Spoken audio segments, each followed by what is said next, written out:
Hello and welcome on the Barricades. My name is Boyan Stanislavski, and today with me is Arto Artinian, one of our favorite guest not only of mine but also of our viewers. Hello, Arto. Thanks for coming on.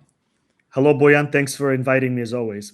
Right. So we're going to talk about Bulgaria today and about what happened over the weekend, because what we've had is a kind of Euro-Atlanticist extravaganza, and dangerous one, not just spectacular, because we've had this thing called NATO Parliamentary Summit, which was held in Sofia, the capital city of Bulgaria, and we've had some pretty stunning declarations that were made or adopted during that summit, and to see that kind of statements being adopted in Bulgaria by NATO, in Bulgaria of all places, one of the most NATO skeptical, or the most NATO skeptical nation within this Northern Treaty Alliance. So during this parliamentary summit in Sofia, there was this declaration adopted to support Ukraine until victory over Russia. Now, but also the change of policy that follows this declaration, which means free usage of NATO weaponry supplied to the Ukrainian armed forces and the allowance to use them deep inside Russian territory to strike, like, the radar stations. We've seen that over the past week or 10 days. And it's happening, or it's being declared in Bulgaria. And why I find it extremely dangerous is the fact that the president of the Russian Federation was on a trip to Uzbekistan. And during that trip, there was a press conference organized and he alluded, in my opinion, to Bulgaria and to this statement or change of policy adopted by the Parliamentary Assembly of NATO, where he pointed out that it's surprising that small NATO countries, I think he even said small NATO countries of Europe, are subscribing to this idea because they are densely populated, small territories, and this should be considered as a major strategic factor in their deliberations, instead of just, subscribing thoughtlessly to whatever's happening, which to me is, first of all, a clear allusion to Bulgaria. Second, it's as open declaration as you can possibly hear from a Russian diplomat or president or high-ranking politician that we are going to attack you if you only dare to actually realize or materialize from your own territory some kind of attack on Russian territory deep into the heartland, using NATO weaponry and using NATO territory and so on. And, I have the feeling that we are actually looking, if it happens, God forbid, of course, but if it happens, we are looking at the end, at the final stage of the Bulgarian statehood. What's your take? Well, Boyan, I think I'm less worried about Bulgaria being the intended target of those words by Putin. I think he was referring more the three Baltic states, which openly seem to be eager to fight a war against Russia for some reason, which I don't understand, because the three Baltic states themselves combined, their population doesn't come up to half of the population of Moscow. And furthermore, roughly 50% or very close thereabouts of the population of those three Baltic states consists of ethnic Russians. So clearly, these politicians in the three Baltic republics do not speak for themselves. They're simply repeating what they're being told by their more powerful NATO allies. So I think he was much more addressing this to both the Baltic states than to Bulgaria, because I still think it's difficult to imagine Bulgaria being threatened by the Russian military in some kind of an escalation against NATO, except possibly NATO military bases in Bulgaria, which would be a horrible escalation, of course, if the war reached that stage. But I think any intended targets would probably be American military bases in Bulgaria or whatnot. But I don't think that's likely at this stage, although I don't know, of course. But I think let me just interject here. Let me just interject that Yeah. before the summit began, I'm talking about this parliamentary NATO summit in Bulgaria, and before all those declarations were adopted, until victory, and yes, please strike deep into the Russian heartland, and so on and so forth, the Bulgarian government has offered itself, or has offered the Bulgarian territory in order to establish a special kind of military decision-taking body there, which would manage, which would be called the East, like whatever it means, but would be called the East. And I understand military bases would also be there, but there would be this command center in Bulgaria. So I suppose it's like inviting Russian missiles. I think this follows very much in the sense, for example, when United Europe under Adolf Hitler's leadership invaded Poland and then the Soviet Union, when the war reached the Soviet Union, the United Europe, and I use this term deliberately because we're witnessing United Europe again, using essentially the same language. In my mind, these are neo-Nazis, but anyways, I'm referring to the European Union senior leadership. As we've spoken before, a lot of the German the chancellor, the foreign minister, the finance minister, they literally come from very, very prominent, unreformed, unpunished Nazis from the World War II period. So there must be, it's not just the family continuity, but there's also, historians have shown continuities in the legal structure and the legal language and theory of the European Union and Third Reich SS legal scholars' imagination about what United Europe would be. I'm referring here to the famous French historian Chateaupeau, currently teaching at the Sorbonne in Paris, who's written a number of books on this continuity of Nazi legal theory in the contemporary European Union. But anyways, when the United Europe led by the Nazis was invading the Soviet Union, they created a headquarters in the East for Hitler in Poland. Right, so this very much. So, but just to add here, Boyan, I think since Bulgaria is a member of NATO, it is automatically assumed that NATO senior leadership can do whatever it wants with the military infrastructure of Bulgaria and any other member state. So it is automatically to be assumed that any military base in Bulgaria can at any time be placed under the full command of NATO military high command, and I think that's what's happening right now, which is essentially, causing these problems that you're referring to. But I think, just to go back, I think there are a couple of issues that are preparing this conference in Sofia, I think, in my view. In addition to trying to push the Bulgarian political leadership into sliding more into more active participation in the war, the suicidal step, as you said, potentially. Hopefully it'll never happen. But the first thing is that in the NATO-Russia war, NATO is losing through its proxy state, Ukraine. Ukraine is currently NATO's most capable army in Europe, and the Ukrainian army as essentially de facto member of NATO fighting the Russian Federation. The British newspaper, The Telegraph, published an article yesterday, I believe, on its at least on its website, which had the title, Ukraine has lost. And this title was subsequently changed 3 times. And I believe the last version of the title is Ukraine has only a few months left, right? So clearly NATO is losing the war in Ukraine militarily. It's losing it in a very unexpected way. Instead of the Russian army mobilizing, 10 million soldiers and using some kind of a brute force, to overwhelm the heroic NATO defenders, it's doing it in the other way through very small, deliberately small scale kind of actions, which are horrific because Ukrainians and Russians are dying in this completely unnecessary war, but the Russians are prevailing very clearly to the point that even the British mass media is saying it. So the second factor, I think, is the massive increase of the relatively massive increase relative to NATO's military capabilities of the Russian military. And yesterday, again, senior officials of the Ukrainian government indicated that in their view, Russia has 500,000 troops in Ukraine now, in the Ukrainian battle area, with another 300,000 in reserves. This is in addition to their regular army of the conscripts who do not participate in the military operation. So the second point, I think, that served as a backdrop to the conference in Sofia is that the Russians have succeeded in essentially enlarging the size of their military far more than NATO has. Because beyond the forced conscriptions of Ukrainians, which is not going well at all, because increasingly, obviously, more and more Ukrainian people do not want to fight in this war because they understand what's happening and where it's coming from.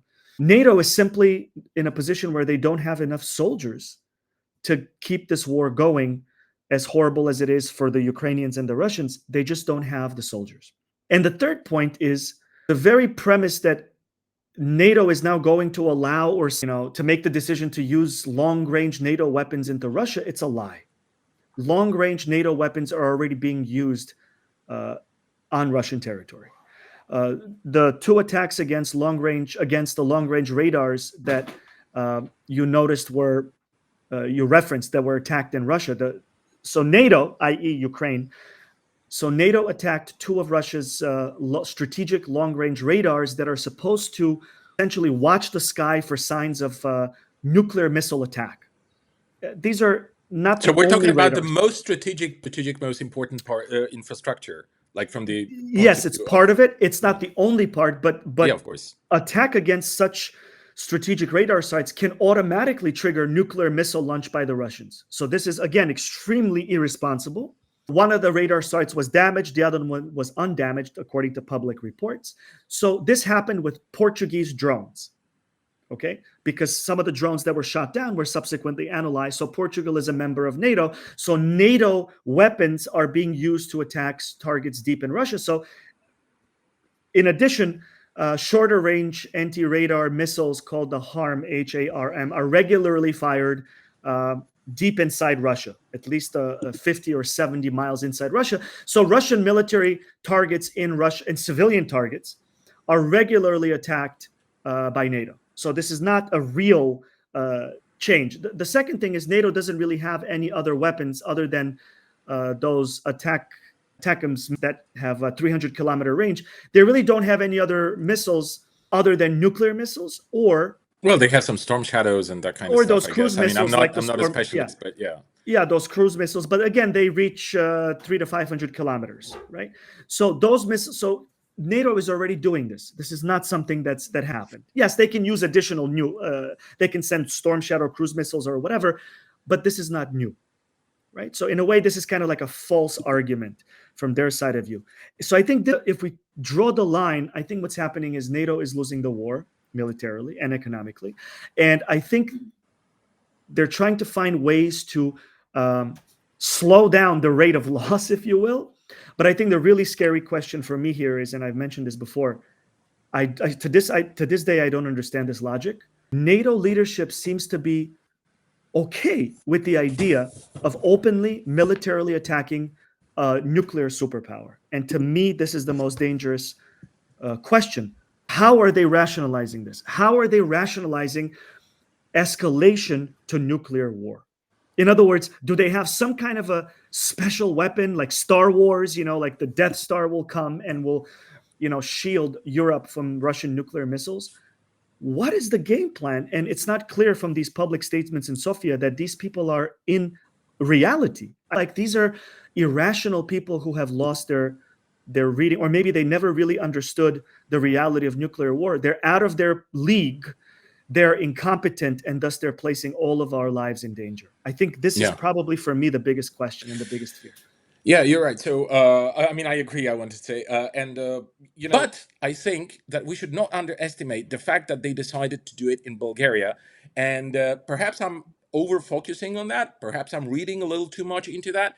But I really feel that there's so much hatred on the part of the Western chauvinists with regards to Bulgarians, most of all, because they don't really have any feelings towards the country. And I think they love the political elite that does everything that they want. But they hate the nation for its stance, for its attitude towards Russia. And it's not only Bulgarians that they hate. Of course, they hate the Serbs. Of course, they hate the Hungarians. There are many people of the former Eastern Bloc that they hate. Perhaps they hate all of them. But this Bulgarian example, so to say, I think it's really irritating for them. And I've heard many politicians in the European Parliament, in various NATO meetings, referring to Bulgaria and the Bulgarian public as a place where Russian propaganda obviously works. This is the only way they are able to explain it to themselves. It's not like someone can genuinely be on this or other side. It's just that someone has to be propagandized into something. It is very interesting, Boyan, because it exposes at least two ways, it seems like, we can try to make understand what's going on, right, with this war.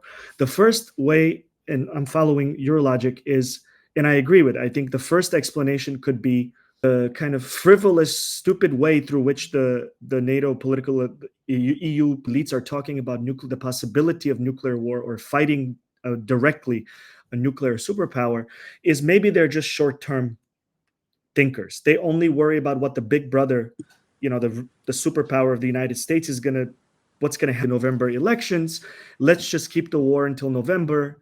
Let's see who wins the presidential elections in the United States, and let's see if the United States changes course. So this is just talk. Let's just escalate in words, but we're not really prepared to fight a nuclear war against Russia, etc. That would be the more benign scenario, and that would be a scenario where the war might end relatively soon through some kind of a negotiation where NATO is going to have to lose or withdraw from its initial positions before the war. And then everything will be better because we would have avoided a nuclear war. But the second possibility, which is kind of your worry about the extreme measures through which Bulgarians are trying to be, kind of brought against Russia, or to try to force Bulgaria into some kind of a war that most Bulgarians are completely against, and it makes no sense to them. This leads us to another way of explaining the conflict, which is that this is really a conflict from the point of view of the strategist on the NATO side. So, and we have hints about, and the Russian government announced this week that they have started, they've completed late tests and accelerated development and possibly production of intermediate range nuclear ballistic missiles. And now, during the Cold War, it was decided between the Soviet Union and the United States that intermediate nuclear and ballistic missiles will be eliminated as a category of weapons in order to reduce the danger of nuclear war between the two superpowers. So both the Soviets and the United States destroyed those weapons. The United States doesn't have intermediate range nuclear ballistic missiles, neither does Russia. But now what the Russians are saying, because the US is developing such missiles, the Russians are also developing them now, and they're weapons that would be targeting Europe, Western Europe, for example, because they would have the range to easily reach every European capital, including London, and especially London from the Russian point of view, leaving the really big missiles, the intercontinental ballistic missiles, for the United States, and vice versa, right? So this is a real escalation, and the Russians are sending a signal that European Union targets are going to be within minutes of reach once the decision is made to. So this is another escalation that shows that things are getting worse on the question of nuclear war. Now, so I think the second interpretation of what you pointed our attention to by focusing on why Bulgaria is being highlighted with this conference and forcing Bulgarian elites to say we're going to fight the Russian, and we have to remember here that there has been a geostrategic political rivalry, specifically an attempt by the British government to essentially defeat Russia politically for its own geopolitical interests for at least 300 years. So British ambassadors arrived in Russia during the reign of Ivan the Great.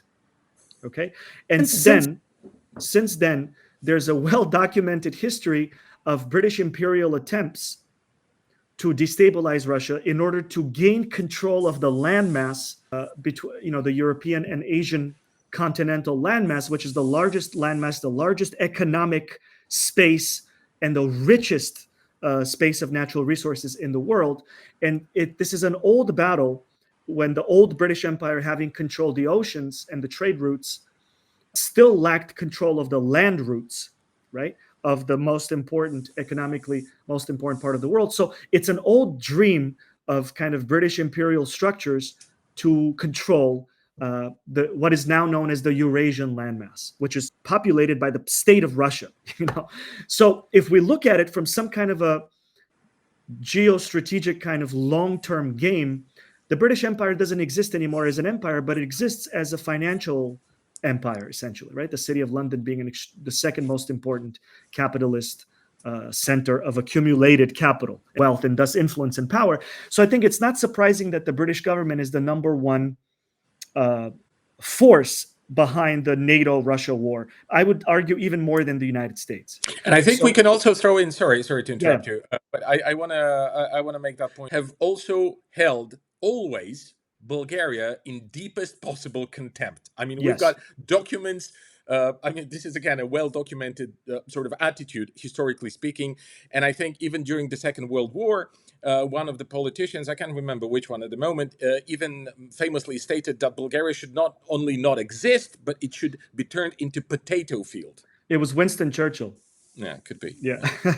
Who also said it's kind of amusing for a country to declare war on us that doesn't bathe for more than once a month. So this is what they thought of the Bulgarians. The attitude was no different than the Nazi attitude towards Slavic people, Polish people or Belarusians or Ukrainians. Yeah, and also the British king during the Second World War, he was a big fan of Adolf Hitler. So. Yes. And by the way, we should add here, for fans of World War II history, which is still not publicly well described, the flight by Hitler's number two, Rudolf Hess, in 1940, on the eve of the Nazi invasion of the Soviet Union, and Rudolf Hess, the number two in command of the Nazi German government, flew allegedly secretly to Britain, and then he jumped with a parachute. And there are speculations as to he was maybe going to. This was part of some kind of secret negotiations between the Nazi government and parts of the British elites in order to maybe become allies and etc. That part of the history is still clouded in secrecy because a lot of the materials are classified. Anyways, but these are important subtexts. So I think if we look at this irrational ignorance of the nuclear danger through the viewpoint that maybe some part of Western European or British elites or whatever have decided that it is time to attempt to dismantle the Russian state and thus preside over some kind of a neo-colonial takeover over that part of the world geography through any means necessary, then it makes much more sense. About this irrationality, complete lack of logic, and I think it's ideological obsession and also a psychological kind of derangement, because they are just not able to comprehend, to wrap their head around that now, after 500 years of the domination of the West and, the white man and so on and so forth, now the Chinese are going to rule the world. Or the Chinese and the Russians, or the Chinese and the Russians and the Indians, or the Chinese and the Russians and the Indians and the Brazilians, and so on, right? So I think there are all those factors, but a conglomeration of delusions that the ruling classes, the political classes of Western Europe live in, and their inability to control their own emotions, and their hatred and their disdain and their contempt for Russia and for other Eastern European nations.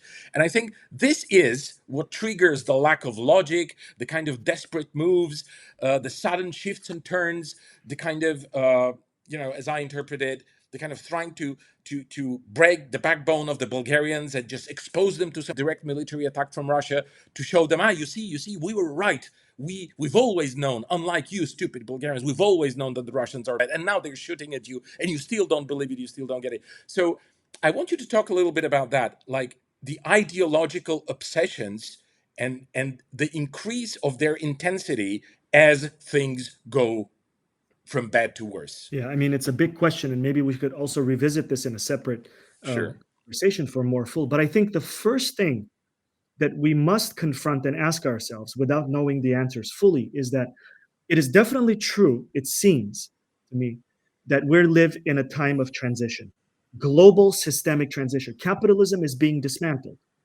but it is not being dismantled necessarily or primarily by communist or Marxist-based or informed revolutionary forces, because the Soviet Union doesn't exist. There is no oppositional systemic alternative today to the capitalists. There's China.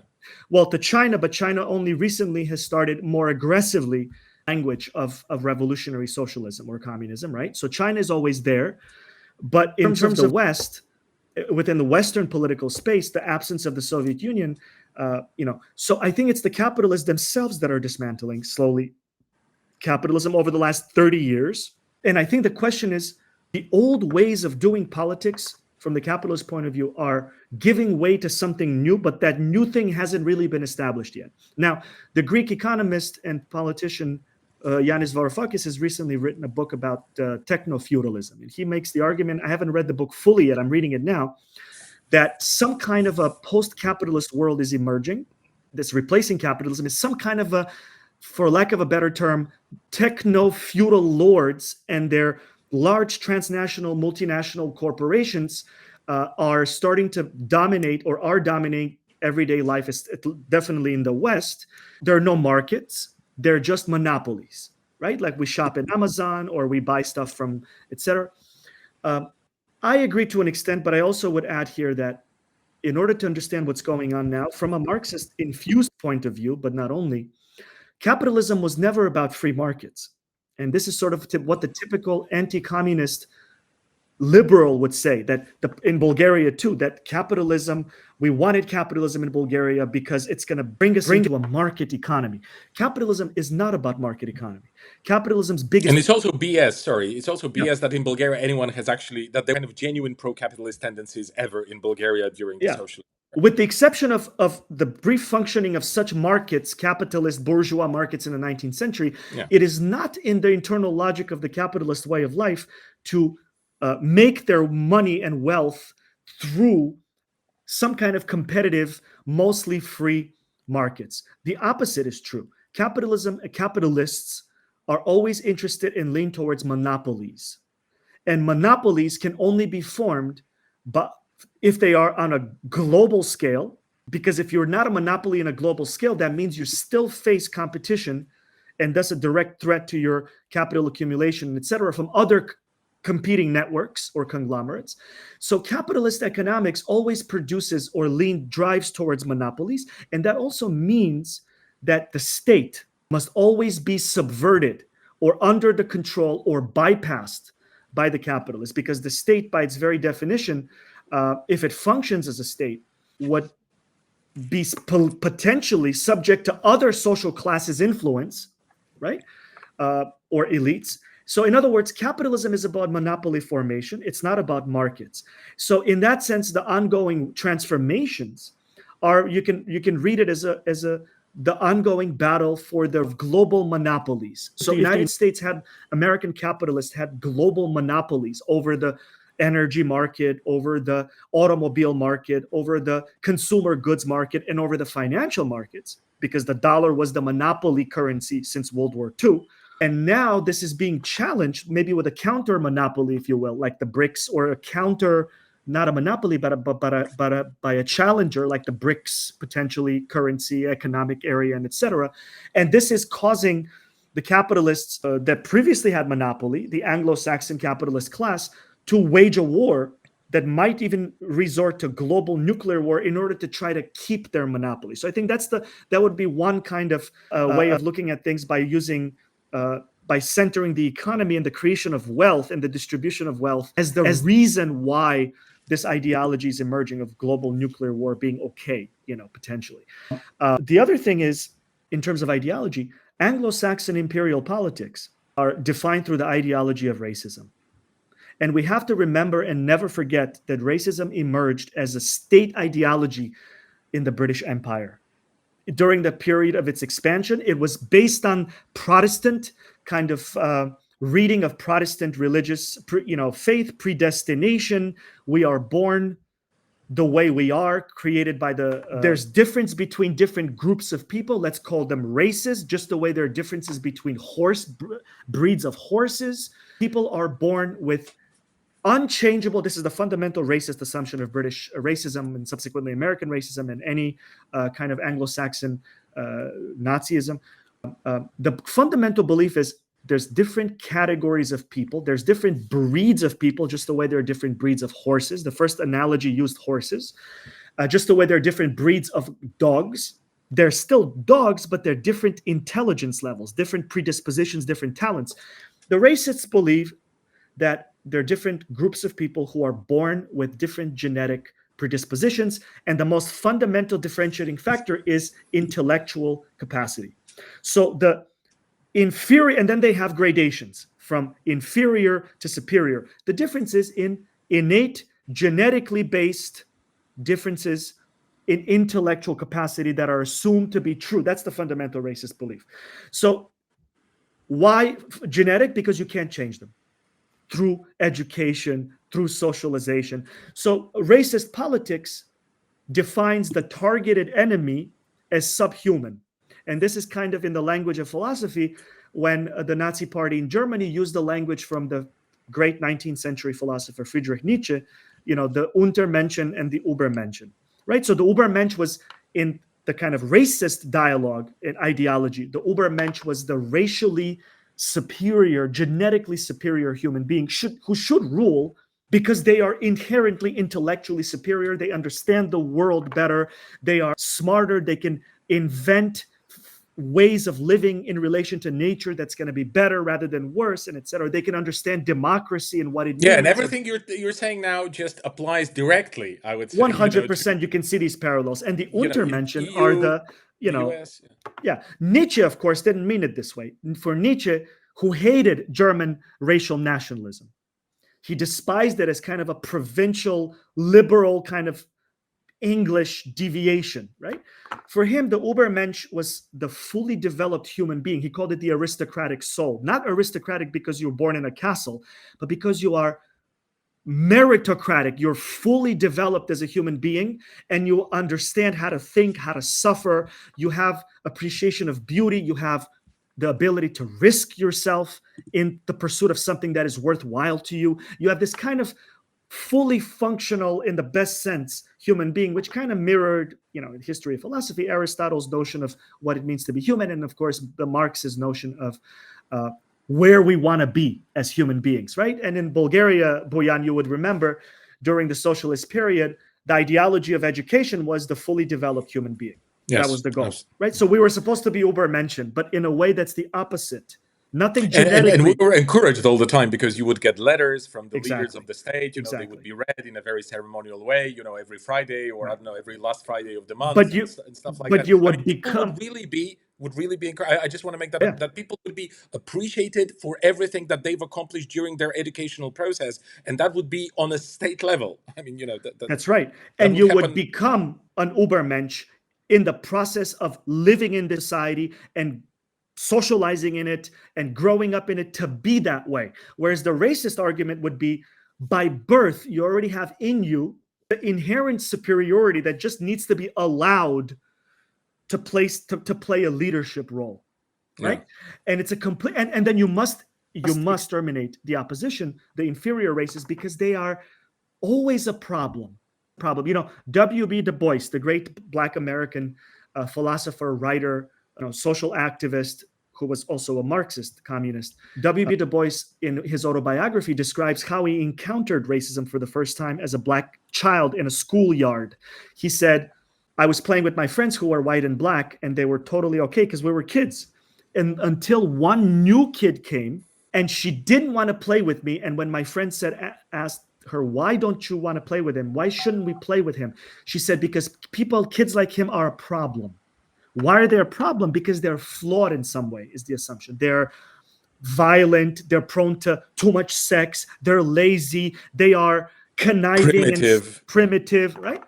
This is the sickness of Western European imperial legacy, which is present in today's NATO leadership. Racism. An ideology. As a deeply embedded ideology which sees the Russians as subhumans, as Untermenschen in that sense, and the racist sense, because it sees the Ukrainians that way as well. They're just expanding. And it sees the Polish and the Bulgarian that way as well. It's just using the Bulgarian and the Polish right now. Yeah. And this must be understood because it has been a true fact in politics in Europe for over 100 years. And it's not an accident that when Poland was encouraged to confront Nazi Germany in the late 30s, by the British government most actively, as we know from our study of history, when the Germans attacked Poland, there was no military response by the British except the phony war. No, on the contrary, they've actually guaranteed Poland before the Second World War. They made guarantees that, we have your back, You would not do that. You consider to be of the same race, but you would do that to people that you consider to be no different than dogs. Yeah, which Exactly. afterwards they even admitted that by saying, publicly making statements like, "We're not going to send our soldiers to die for Gdansk Yeah. or Warsaw." Yeah. This is precisely what the statements that they were making, and just to sort of conclude that, and you said it yourself, we definitely need to revisit this topic in a separate discussion. But let's try and conclude by having you comment on the people in those respective countries that are looked down on by the West. Like, could Bulgaria, could be Poland, could be Russia, but there are those politicians, parts of the political elite, parts of the economic elite, parts of the political class that are willing. Some of them knowing, some of them out of naivety, probably some of them without thinking much, but are willing to actually carry out the policies of self-destruction. And in Bulgaria, you can see that very clearly, because up until a few years ago, when this crisis, perpetual and permanent almost political parliamentary crisis has started in Bulgaria, we have like elections every year or every second year, sometimes twice a year. We've had this government that was firmly in the hand of one mafia boss, which is Boyko Borisov. People might know that, especially our viewers. We've discussed Bulgaria and this person many times before. And, they were at least aware of the fact that outside the borders of Bulgaria, they are nobody. So they had to have some kind of territory and some kind of, barely viable economy that they can use in order to exploit it for their own benefits and to function somewhere as those exploiters, right? Whereas now we seem to have like people who are even worse than that. They don't even want this. They just want to chop it all up and basically throw it into the bin of history and just extract whatever is left, get paid, and then live their life somewhere on the, I don't know, Aruba Island, for example. So I wonder, I mean, is this pure cynicism? Is this treason, maybe? Is this stupidity and naivety? Or is this just simple political, philosophical, and humanistic demoralization? How do you interpret that? Well, I think there are two types of political elites in Bulgaria who are in first type that you mentioned, which was like the long running kind of power figure in Bulgarian politics in the last 20 years, Borisov, and the elites or political elites around him. You can call them, they are national elites. In other words, they see themselves as Bulgarians, they live in Bulgaria, but who understand that in order for them to maintain their position of power comfortably and reliably, they need to follow the orders of the bigger brothers and sisters from London and the United States and Brussels, right? So they're basically local elites who, when necessary, would fully and automatically follow, at crucial moments like this, they would fully follow the orders of the senior capitalist brothers and sisters and their political elites. They're national kind of elites who serve the wishes of the larger imperial forces. The second group of elites, which is the new political party, the continuing the change and whatever democratic Bulgaria, they are part of the transnational elite because there are two types of capitalist elites, right? First is the older, because they've existed longer in history, called national elites, who see and think of themselves through the language of ethnicity, nationality. They still have a global monopoly seeking orientation, but think of themselves as Americans, right? In the sense that I'm an American, I have a vision of what America is. Yes, I'm member of the ruling class and thus the elites, but the basic starts from I'm an American, or Boyko Borisov, I'm a Bulgarian, prime minister. The other category of capitalist elites, which are today more powerful, I would argue, and they are the part of the capitalist elites that are presiding over the dismantling of capitalism and this post-capitalist new world, whatever it's going to become, some type of feudalism or some other new word we would have to invent. Some call it even cyber fascism.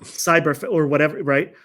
They are transnational elites, as they're known. They have no allegiance to ethnicity or nationality. They think of categories like the country, the nation as obsolete categories that are no longer true, and they're part of the 20th century and the 19th century. They must be removed.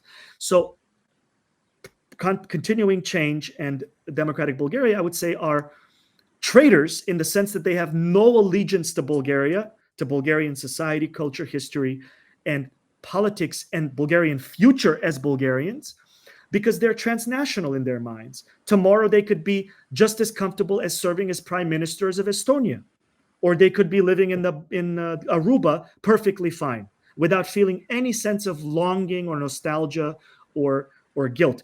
Saakashvili, the Georgian former prime minister, is an example of such a transnational elite. He was a prime minister or president of Georgia. Afterwards, he became a senior member of the Ukrainian government. He received Ukrainian citizenship and became the governor of Odessa province without ever being a Ukrainian. But he was kind of appointed by the transnational NATO elites in that capacity in Ukraine after 2014. And then the other point is, in Bulgaria, or political organizations in Bulgaria that have been, I think, increasing in number, and they will increase more, who are taking an anti-NATO position, and they're critical of NATO's policies vis-a-vis Russia and Europe and etc. They're making a big mistake when they cover their critique. They express their critique through the language of "we are authoritarianism, we are against the dictates of Brussels." Yes, those things are true. This is not about democratic politics. The EU does not function as a democratic entity. But I think they should be using the language of racism first, because that is the idea that underpins these authoritarian politics. We should the way Brussels makes decisions and forces it down, in the way in Slovakia with the attempted political assassination of the prime minister. And this was publicly.